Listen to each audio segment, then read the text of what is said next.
This is the Liz Harrison Show.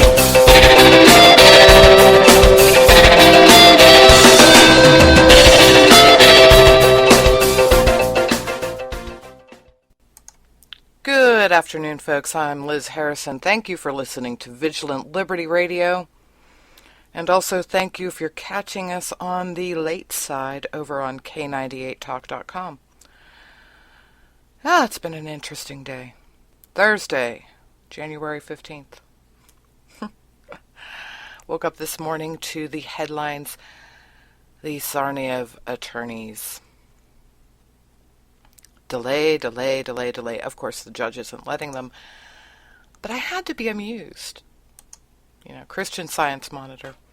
Judge denies motion to suspend Tsarnaev trial over Charlie Hebdo. Really? They're worried about comparisons between what happened there and dear old Dzhokhar Tsarnaev.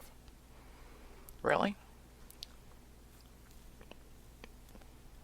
This is fun. Really. It seriously is a lot of fun. I'm being very facetious there. We have waited long enough, I think. I understand the attorneys are trying to do their jobs. They're trying to mitigate the circumstances, but honestly, I'm wondering if this is all going to be a backfire on them. The dragging of the feet. They're using every opportunity they possibly can to drag this out. That alone, never mind any attitudes that individuals who end up on this jury may have had on the situation. That dragging everything out thing, that's gotta hurt. I'm sorry, it really should. And kudos to U.S. District Judge George O'Toole for not buying into this. And that poor judge is reading over or about 1,300 responses to a survey questionnaire from potential jurors. I'm afraid to ask what the questions were. I mean, theoretically, yeah, no matter what, they're going to make a case that people were not necessarily predetermined on what they thought about this, no matter what jury they get. But who knows? We're talking about Massachusetts here. They're really, really, really liberal. And we all know how liberals think about the whole plight of Islam. Terrorist sympathizers. I miss the 50s, even though I wasn't alive then. I miss it. The McCarthyism. They're actually making that look nice. Really. Because this is such the polar opposite. Maybe because of McCarthyism, I'm to the point where I want to bang my head against the wall, because instead of responding to this situation that we have, like they did back then, they are bending over backwards to try to be nice. Maybe that's the problem. Maybe McCarthyism was there and now they don't want to revisit it, so they're going to do the absolute opposite. I'm sorry, maybe they could have come up with something in the middle, like a sensible response that basically said, yeah, if you're known to be reading all of, well, I better be careful here because, I'm guilty of this, but if you're reading all of the extremist information out there on the interwebs, maybe we really don't want you here. Complaining about the whole NSA watching over us. Now, I would hope that they would offer an exemption for individuals that are legitimately looking at this stuff because, well, we write about it. In other words, we don't agree with these people, but we need to know what the heck they're doing. I don't know.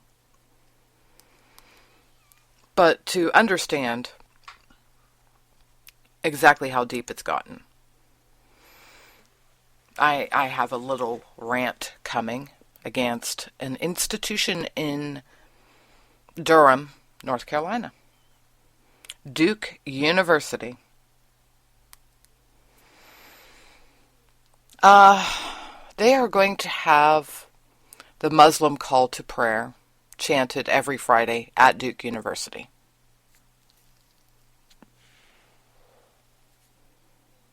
I didn't stutter. I'm wondering, and I'm not going to look it up because I honestly don't care. Okay? Now, the university was founded by Methodists and Quakers. And Quakers arguably are some of the most tolerant individuals out there, or at least that's their story, and they're sticking to it. I reside in the Quaker state and have a few laws on the books that reflect those views. But I'm not so sure they would be really happy with this one, especially given the antagonistic way that liberal institutions like Duke tend to view other more traditional religions, ironically enough, like the Methodists.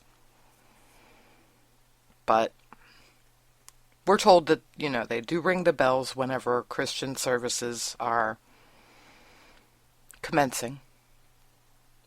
However,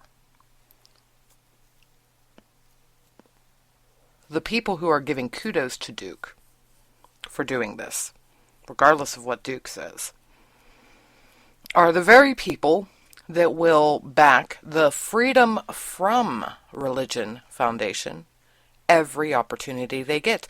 They want to remove the cross. They do not want the nativity scene out, and you better not call it Christmas. It has to be winter holiday.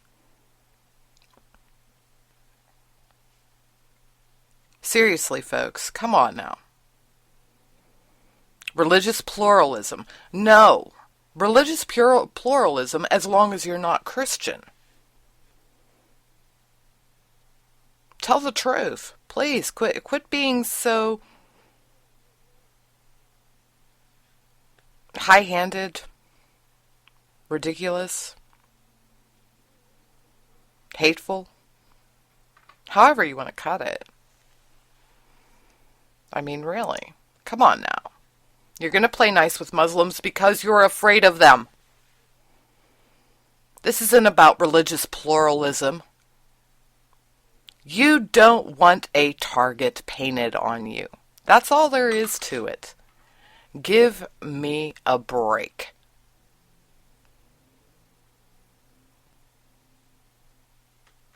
It is ridiculous.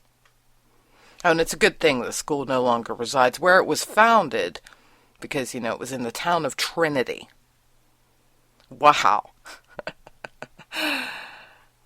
This is filed under whether you believe in that Christian God or not. If you had this school still existing in Trinity, you'd better be wondering whether or not you'd be going to hell. Yeah, I said it. Oh, well. I just painted a target on myself. Not that that's any different from any other day. And of course, Franklin Graham came out against it.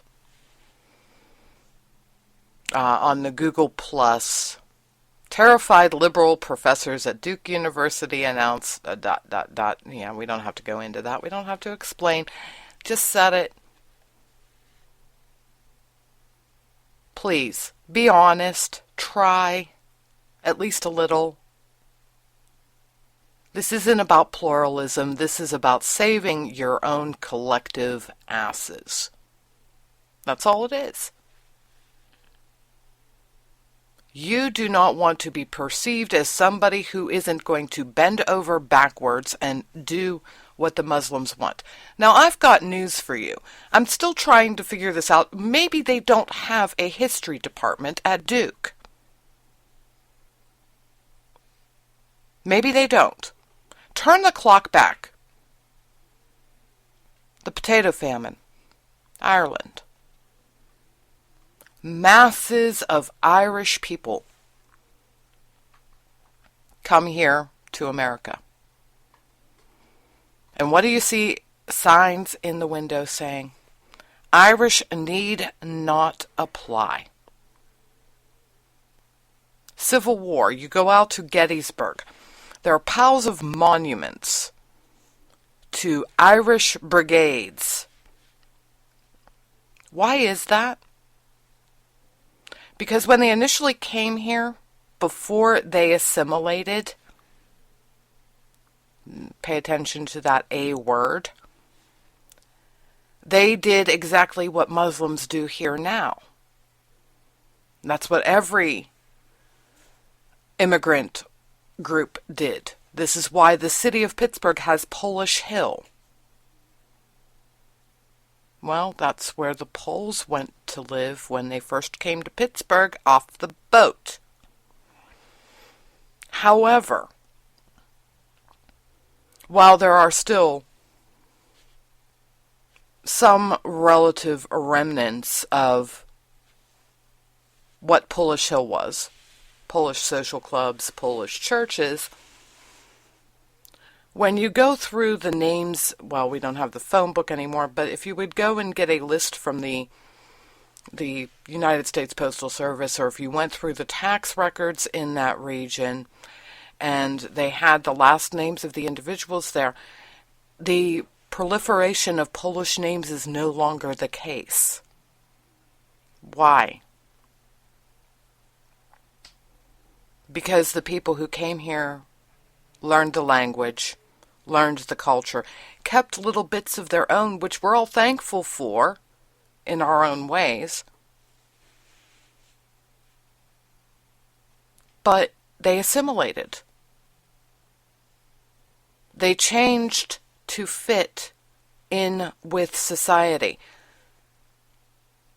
But this whole multiculturalism, how's that working for you, France, by the way? You go and give Muslims free reign over certain portions of your country, and now the police can't even go there.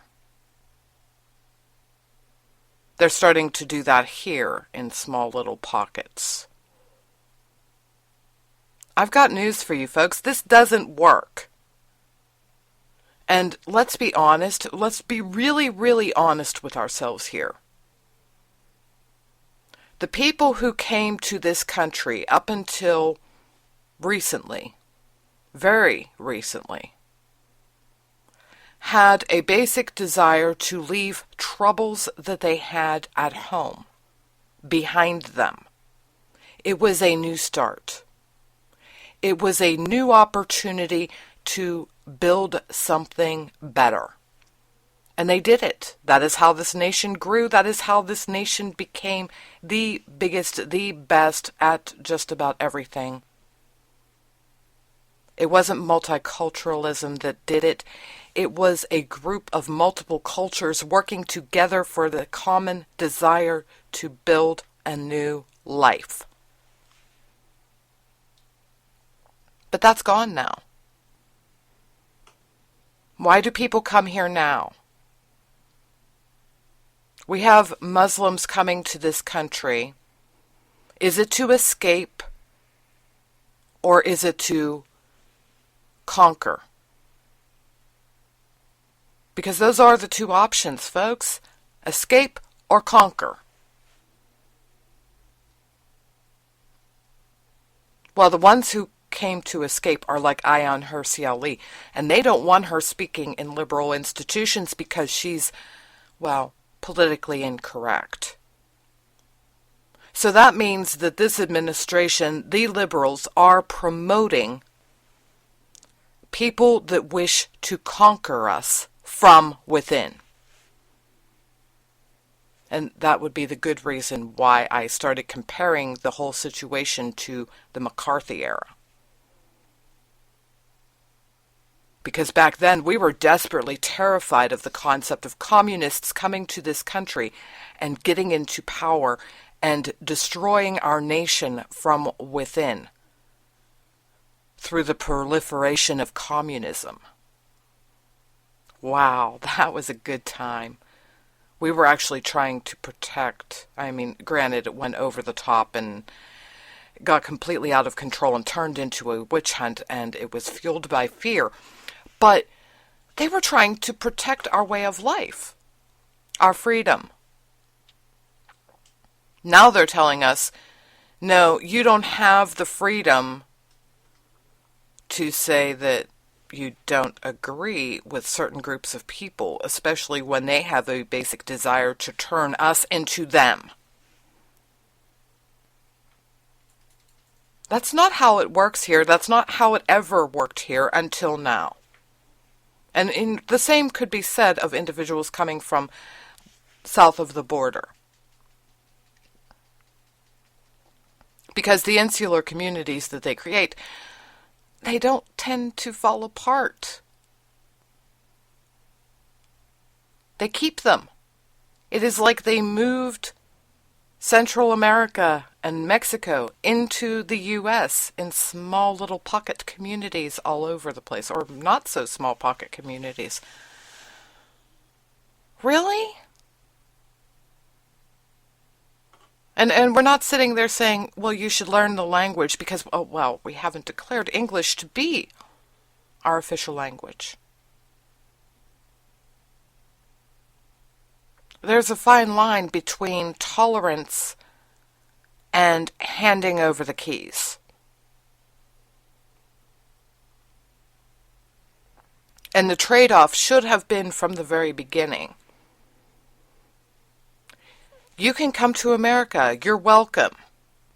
However, it was a choice to come here.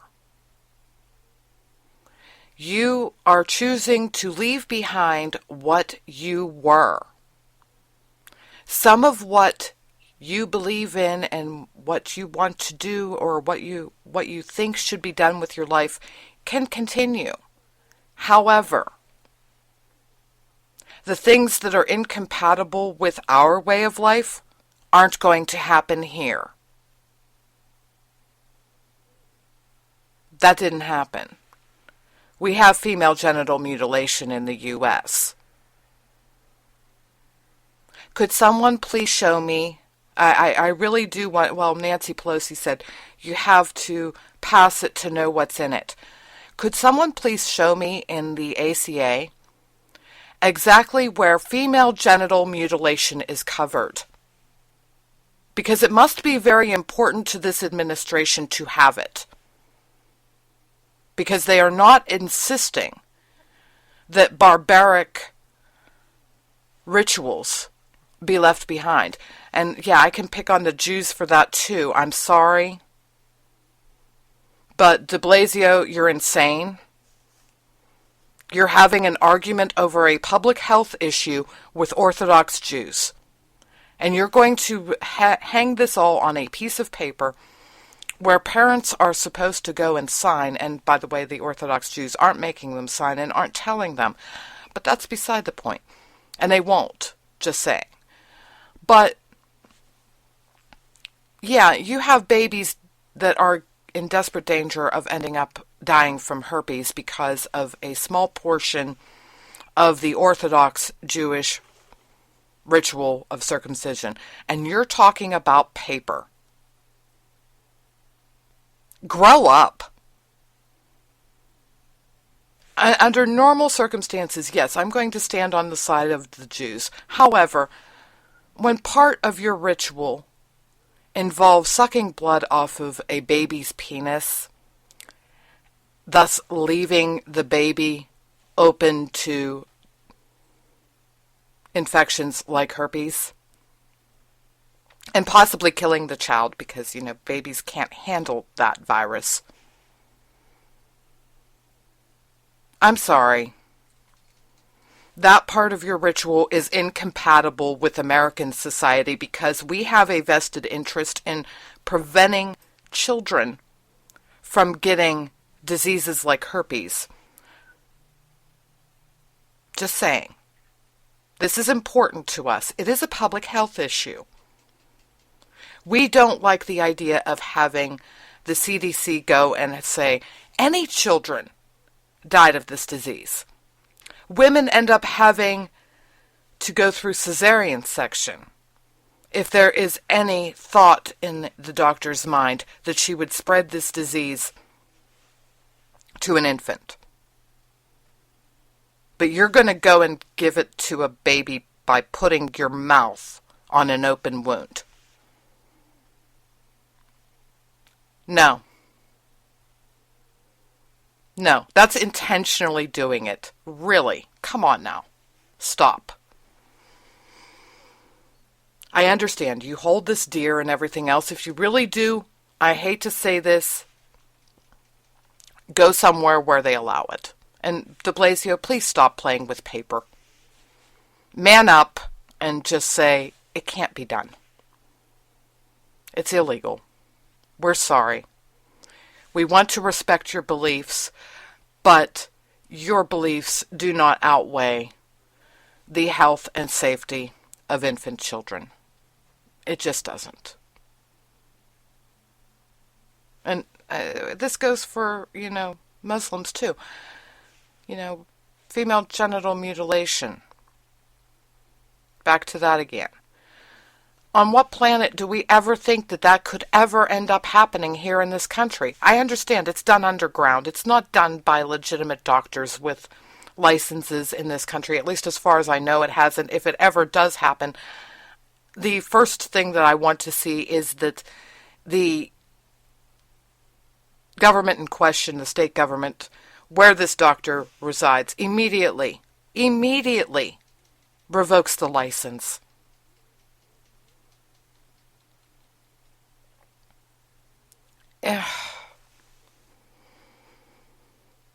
I'm sorry, multiculturalism does not work in the U.S. We already know this. We went for how many years without it? We were working well.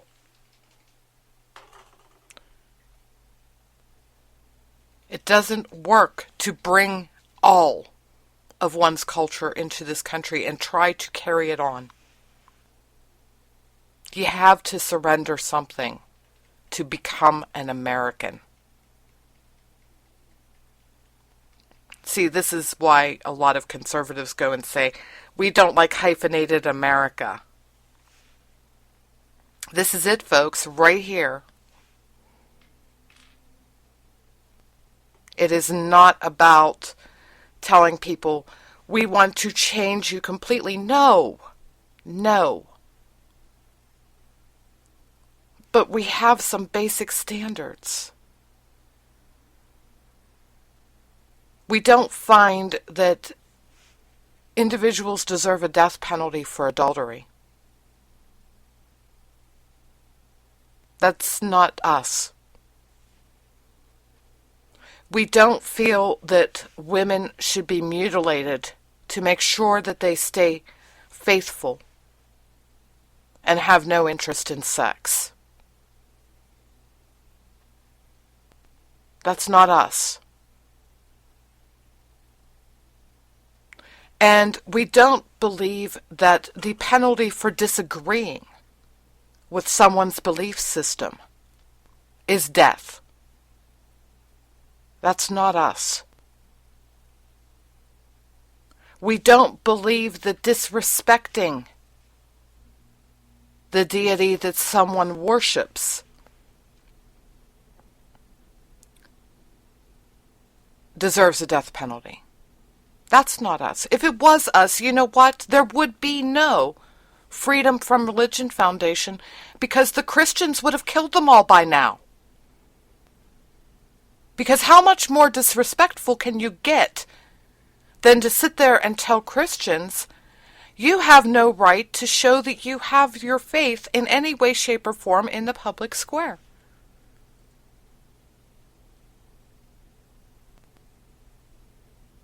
We don't have school prayer, but we have schools leaving special situations, making special arrangements for Muslim students to engage in their prayers.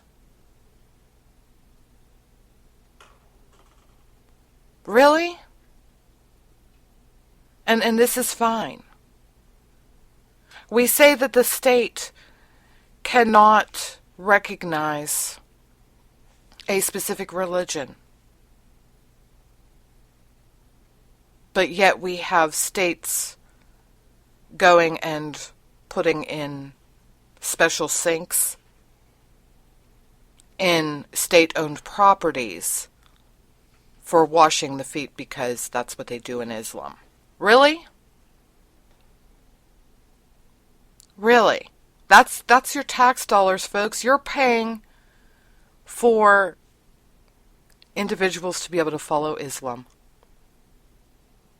But at the same time, you're definitely not allowed to say anything about your Christian faith in the public square. And they're going to tell you that the Nutcracker is going to convert people to Christianity, so your children can't go see it because it has a Christmas tree on the stage. And you can't have your children singing Christmas carols because there are no longer Christmas concerts. They are holiday concerts. I don't know, folks. I mean, the messages that we're getting from all of this is maybe Christians need to start strapping bombs onto themselves and crying out that you must respect the Lord Jesus Christ. Maybe is that what it takes? Please, liberals, explain this to me. I want to know. Those of you, I know I don't have liberals listening to this, so this is a good question for you all to pose to the liberals out there that think that this is such a wonderful situation that we've gotten ourselves into. I'm not suggesting that Christians should go out there and strap bombs to themselves, of course. That's ridiculous. We're already considered extreme. And that's something for after this. But seriously, is this the standard? Do you have to act out to the point where society is absolutely terrified of what you are going to do in order for you to be respected? In order for your beliefs to be respected? Or just in general, have society leave you the hell alone? And not nitpick and say, oh, but you shouldn't have that out there because it's Christian.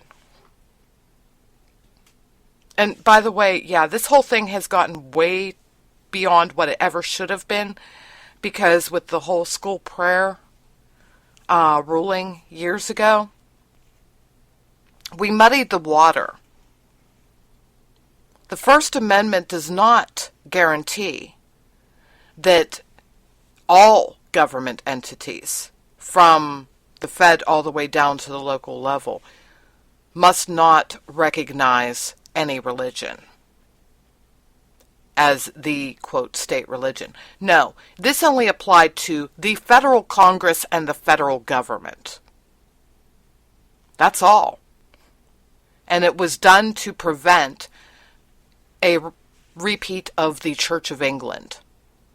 And on the opposite side, it was done to prevent the government from stopping specific religions from existing in this country, provided that they weren't doing anything like I've been talking about that breaks other laws that already exist. You know what I mean?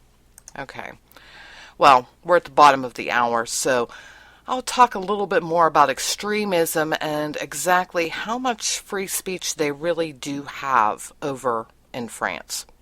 Be right back, folks.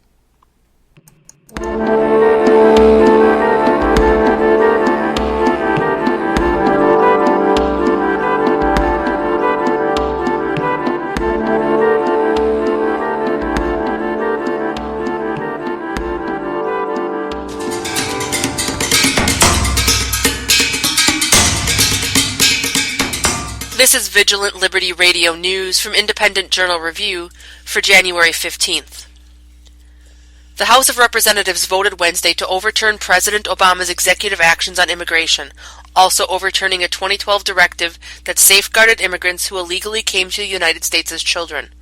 The vote passed by a margin of 236 to 191 votes. Speaker of the House John Boehner praised Republicans, saying, quote, "Let me thank all my colleagues who have worked to put this bill together. Today I rise, and the House rises, to support and defend our Constitution." Congressional Democrats were highly critical of the bill, and New York Congressman Steve Israel said it was an overtly political move. The immigration measure is an amendment to the Department of Homeland Security's funding legislation, which provides $40 billion to fund the Department of Homeland Security until September, and includes spending for cybersecurity operations and the Secret Service. President Obama has vowed to veto the bill if it passes the Senate and reaches his desk. The FBI has arrested an Ohio man for allegedly plotting an attack on the United States Capitol. The man, reportedly inspired by the Islamic State, hoped to detonate a series of explosives targeted at specific lawmakers. The suspect, Christopher Lee Cornell, is also known as Raheel Maras Ubdeya, and was arrested Wednesday on charges of attempting to kill a U.S. government official. Cornell also planned to shoot bystanders and officials in Washington, D.C., and his arrest comes the same week as another man was indicted over alleged threats to poison and murder Speaker of the House John Boehner. Broadband for America is challenging President Obama's latest push for accessible and affordable Internet for all, saying in a statement that President Obama is, quote, "risking the success we have witnessed by pushing for a reclassification of broadband as a Title II public utility." Broadband for America is challenging President Obama's latest push for accessible and affordable Internet for all as part of the net neutrality program, saying in a statement that President Obama is risking the success we have witnessed by pushing for a reclassification of broadband as a Title II public utility. Broadband for America says reclassifying broadband as a Title II utility would mirror Europe's failed overregulated utility-style model, resulting in less investment, less innovation, slower Internet speeds, and higher prices.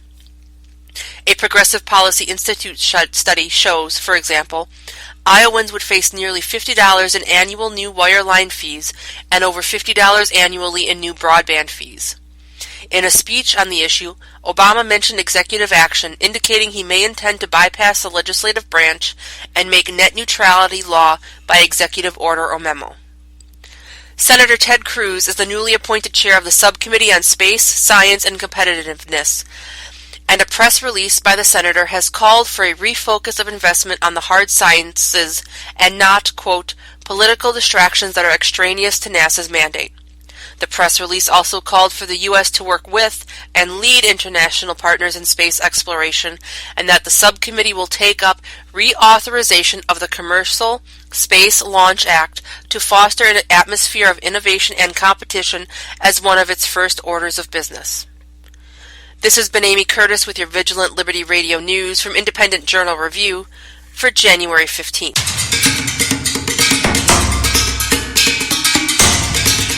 Hi, this is Jason Dibbler, co-host of Q with a View, heard every Tuesday night at 9 p.m. Eastern Time on FTR Radio. Right now, FTR needs your help in making the jump into the 21st century through some long-needed equipment upgrades.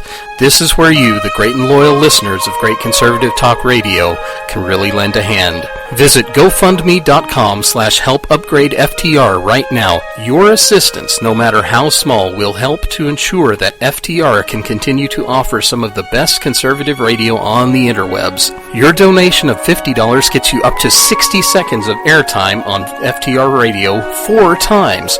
For $100, your ad will run 10 times, or if you don't want to run an ad, you can have 30 minutes of FTR airtime to talk about anything you want. There are other thank yous for other levels of giving as well, but those are some pretty great offers. We hope you'll consider making a small donation to help keep quality conservative talk radio alive and thriving on the internet. Visit GoFundMe.com/helpupgradeFTR today. Thank you. Hi, this is Steve Hamilton, station director at AltCon Radio, and that sultry voice you're listening to is Liz Harrison on The Liz Harrison Show.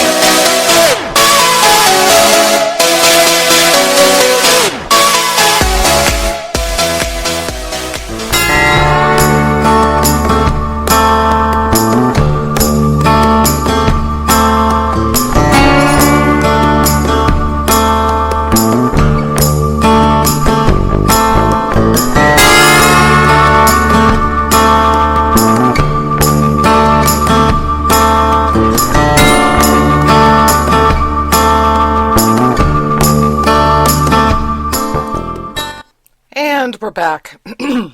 And the U.S. is not the only one guilty of this bending over to Islam thing. You think that there's free press over in France? No. 2008, Brigitte Bardot, the woman who brought us the bikini. She wrote in a quarterly newsletter of her animal rights organization something opposed to Islam. And they fined her. Over $100,000. Wasn't that kind? And that wasn't a lawsuit. That was a fine from the French government. So, and to make out like France has backed Charlie, they're sort of hypocritical when they put up the Je suis Charlie signs. Because they haven't been very kind to that publication. And, they haven't helped them when they've ended up in legal difficulties. If anything, they've made them worse. So, this is a worldwide issue, and it's getting worse. The Oxford University Press, in a mind-numbing step, has decided to ban pigs and sausages from children's books because they don't want to offend Muslims or Jews. The Jews are sort of an afterthought, I think. The last time I checked, there aren't very many Jews that get upset about the concept of pigs in children's books, although we did have the Muslim woman who got upset with a book with a pig in it and made a big stink about it on a bus. Really? Seriously? Come on now, folks. You're entitled to be whatever you are and not...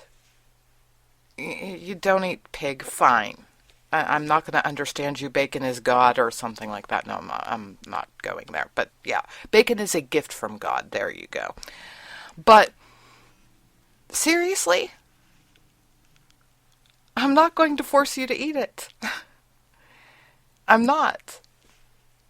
And if you have gotten to the point where you are offended by the actions of others that don't hold the same beliefs as you do, there's something very wrong. Just saying. It's ridiculous, really. If you have to act out in violence to protect your faith,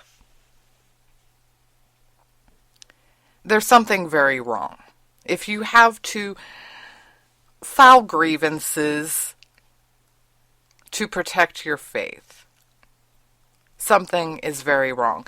Yes, Christians do at this point, but not really. Basically, we're in the defensive mode. We have grievances filed against us, and then we stand up and fight. But we don't start the fight. You know what I mean? There's a difference here. And I've said it before. Folks, if you have anything in your town that is even remotely close to old, that has a cross or something on it that the Freedom from Religion Foundation folks would get upset about, well, yeah, you need to go and declare it an historical monument, because then they can't get after you. Because, once it's declared an historical monument, it has a value to society beyond whatever religious thing it has on it. It is historical. Which, by the way, a lot of the things that they've gone after are that way. And as for the military, they got upset about a makeshift cross. How they even knew it was there, I'm still trying to figure out. Somebody had to tell them, because the place where it was somewhere where the public can't go. Granted, yes, it is technically public lands, but it was military land, and nobody in the military told the soldiers to do it. It wasn't go up that hill and put up a cross. No, they did it on their own. It was a memorial that they created for themselves. So, does this mean that the Freedom from Religion Foundation is also going to start going after people who put up makeshift memorials where people die? Just saying. You know, it's a personal, private act of the individual. They choose to do it. Nobody gave them an order to do it. The government didn't pay for it. And, yeah, I know, some of it was made with government property, but they were dumpster diving to do it. So now government garbage is still considered government property. Great. See, now we have even more stuff to stick in really big warehouses. Remember when Al Gore was saying, oh, we're storing stuff from World War II. We need to get rid of this. We didn't, of course, but hey, maybe that's what they're going to start putting in those big warehouses. We're going to start constructing warehouses to store garbage because it's still government property. We need to keep it because it's very important. Just saying. Lovely, lovely liberal logic. Gotta love it. Anyway, onward and upward to, I started out with Duke University. Let's go pick on the University of Virginia because Ash Scow says we should. See, I have breached the point. I'm going to start doing things simply because other people tell me to do so. And when it happens to be Ash Scow, it's a great idea. Just saying. If you're not reading her on the Washington Examiner, and if you're not following her on Twitter at Ash Scow, ASHESCHOW, you're doing it wrong. Everybody remembers the Phi Kappa Psi, you know, the fake rape story that made it to the Rolling Stone and proved yet again the Rolling Stone is not an example of wonderful journalism, as if anybody needed to be reminded of that. Local police found no substantive basis for the allegation of rape that supposedly occurred at Phi Kappa Psi. But they still want them to sign contracts.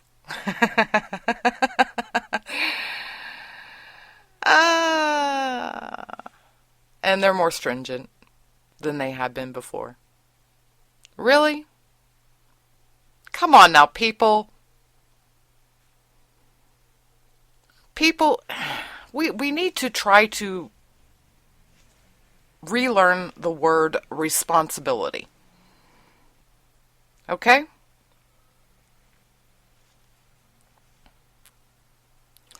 Now, Ash writes, the implication is that even if no one at the fraternity actually raped a woman, they still deserve to be punished because the university doesn't like fraternity parties.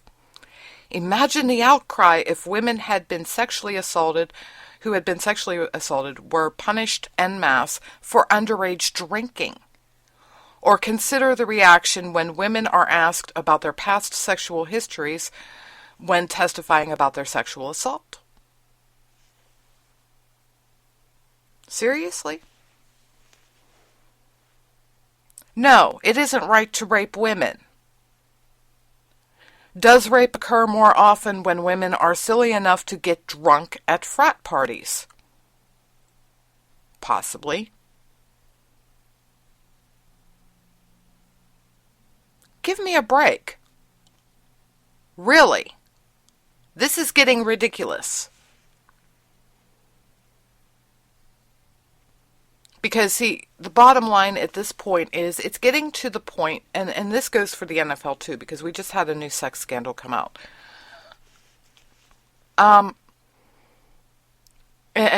Bookies out out in Las Vegas, they're probably going to start considering this too, where the NFL is concerned. But now it's getting to the point where on our campuses, all it takes is somebody to cry rape. And the schools go into psychotic mode and decide that it's a good idea to try to take absolute control of all of the men on campus. Particularly when, oh my God, they all live together in a house. Really? No. You want to stem the situation with rape, especially on college campuses? You need to start teaching women, particularly, a few things. Number one, don't get drunk at parties, etc. If you're going to get drunk, sit in your room alone and do it, or sit in a room with a group of women who you know have absolutely no lesbian leanings, because, you know, God forbid we start having those accusations start flying, and, you know, get drunk. But don't do it out in mixed company. Why am I saying that? Because when you're drunk, you may or may not remember what the heck you said the next day. Or you might not remember what you did. Yes, I am making the argument that some college rape cases that involve alcohol may have been quasi-consensual. Never mind the fact that, you know, and I'm not getting to the other side yet. So don't get ready to get the pitchforks and everything yet against me. I'm just pointing out that this is a two-way street. Women need to stop being stupid. They need to be responsible. They need to not place themselves in a position where they might make other people think that they are saying yes to something that they would say no to if they were stone cold sober. Solution to the problem, don't be drunk. At least not in situations where you are around people who you don't trust entirely. That's it. You want to get drunk around friends that you're really close to and you trust completely. Don't do it around a bunch of strangers. I know, it's more fun. Sorry. Whatever. But on the other side, men.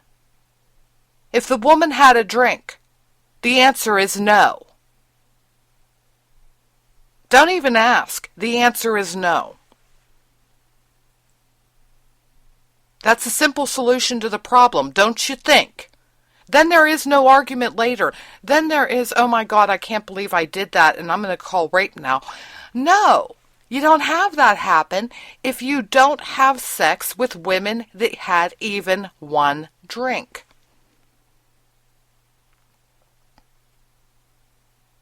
Just don't do it. Then nobody can say that you forced yourself on them. Don't do it. It's not a question of no means no. If there's any alcohol in her veins, blood going through, if she drank a beer, don't even ask. If she doesn't say no, she should. So don't even bother. So there, guys. Yeah, I'm picking on both sides. It's ridiculous. It's gotten out of control. People need to grow up. I know they're still in college. They're still arguably children to a certain extent. They talk about people being irresponsible on campus. They're college students. They will be irresponsible. The best thing you can teach is the answer is no. If the person has been drinking or is otherwise because of drugs, whatever, it doesn't matter. If they are not stone cold sober, the answer is no. Done. This isn't rocket science. They make it more difficult and they go and sit there and say, oh, we want to restrict the fraternities, whatever. Anyway. Oh, I try really hard to be patient with stupidity. It doesn't happen. I can't do it. Oh, my. It's just mind-boggling. Mind-boggling. We try to be more tolerant, etc., and it just doesn't happen. The problem is that we're blaming all the wrong people. Anyway, on to a brilliant list. I'm not going to be able to go through all of it because I don't have enough time. But if you're not reading Zero Hedge, you're doing it wrong. Again. Tyler Durden on the 13th went and put up an article. Obama declares war on, quote, extremism. Are you an extremist? This is all backed up by government documents, by the way. You can go and read them all if you really want to, because he gave you links to them. But there are 72 types of Americans. Last night, a very hysterical conversation about this occurred with @RedSteez, Stephen Miller, on the Right War. So if you want to catch that in the archives of Vigilant Liberty Radio, yeah, I strongly suggest it. It was very amusing. Some of the not necessarily on the list reasons why you're an extremist were particularly amusing. Anyway, number 1, those that talk about individual liberties. Number 2, those that advocate for states' rights. Number 3, this one could get liberals and conservatives alike. Those that want, quote, to make the world a better place. Yeah. Quote, the colonists who sought to free themselves from British rule. So, if you're talking about our founding fathers, you are an extremist. Anti-gay, anti-immigrant, anti-Muslim, the Patriot movement. Opposition to equal rights for gays and lesbians. Members of the Family Research Council. Members of the American Family Association. Can't make this stuff up. Now, I don't have a problem with them going and saying that the conspiracy theorists are extremists. They probably are. But, hey, that's just me. I don't like them. Anyway, anyone that complains about bias. I presume that means bias in the media, too. Anyone that is frustrated with mainstream ideologies. Oh, and if you visit extremist websites and blogs, but I'm not sure exactly what isn't considered extremist in that case. Those that are anti-global. Those that are reverent of individual liberty. Anyone that is anti-abortion, anti-Catholic, or anti-nuclear. Right-wing extremists. Oh, and this one should really get you. Returning veterans. Yes, our military is full, chock full of extremists. Oh, and just so that we cover everything, you know. Those that have a negative view of the United Nations. Anyone that is opposed to the collection of federal income taxes. Wow, that probably covers just about everybody. Left, right, it doesn't matter. We all hate the IRS. Let's see. And on voting, if you voted for Ron Paul, Chuck Baldwin, or Bob Barr, you might be an extremist. And if you're flying the Gadsden flag, you might be an extremist. I wonder if that counts for the live snake that they started putting out there saying, go ahead, tread on me. I liked that, by the way, because the Gadsden flag, it's sort of, you know, it doesn't get the message across, but you put a nice, nasty looking snake and say, go ahead, try. That says it more. It really does. Because I think that people don't get what it means. I really don't.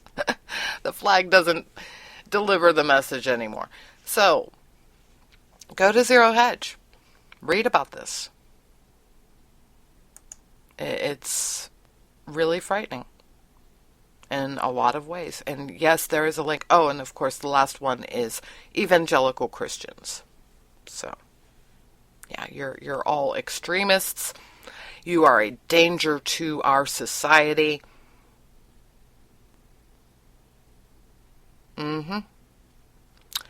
You're going to be the end of the United States. Don't you all feel guilty now? For the record, I think that I fit for about 50 of them in one way or another. I think I'm going to wear that as a badge of honor. I might have to get in touch with this author and say, we need to come up with extremist badges, 1 through 72. You know, that you could put on a profile in social media or something.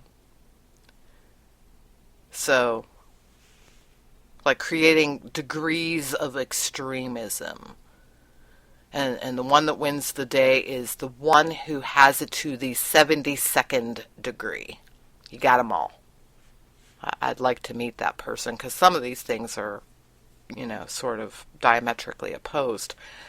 But who knows? Maybe that person does exist. Could be. Anyway, it's getting close to that time. So, at 2 o'clock Eastern, for those that are listening live or remotely close to live, the right mics are on here on Vigilant Liberty Radio. They're cool guys. You want to listen to them. They're very amusing. They put up with my crap, so they get bonus points. Anyway, and this evening it is Thursday. That means Dustin Hoyt is coming to you out of Texas, America Our Way, at 10 p.m. Eastern. And Thursday we do have a podcast being released. At least I think we are. I'm not sure. This is filed under I'm not the program director, so there should be one out today. We're also at the beginning of the year, sort of, kind of, so some of the shows have been getting back into gear. Anyway, that would come out at 9 p.m. before Dustin. Otherwise, 11 o'clock tonight, there must be pie on the Right War. Jason Pie, Freedom Works Night, simulcast on FTR and VLR. And, of course, it will also be coming to you on K98Talk.com on Monday and Tuesday nights, I believe. So, yeah. Gotta love that K98Talk.com. And other than that, gotta have you back here some other time on Vigilant Liberty Radio. I'm going now to build myself a bunker because I have no doubt, because of some of the things I've said today, I'm about to be hearing that incoming whistle from missile strikes or something.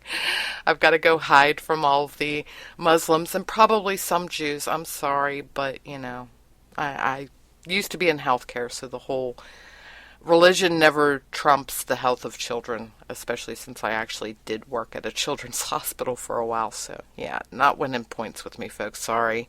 Normally I'll back you, but, yeah, no making children sick. No, sorry. Not worth it to me. Have a good one, folks. Talk to y'all later.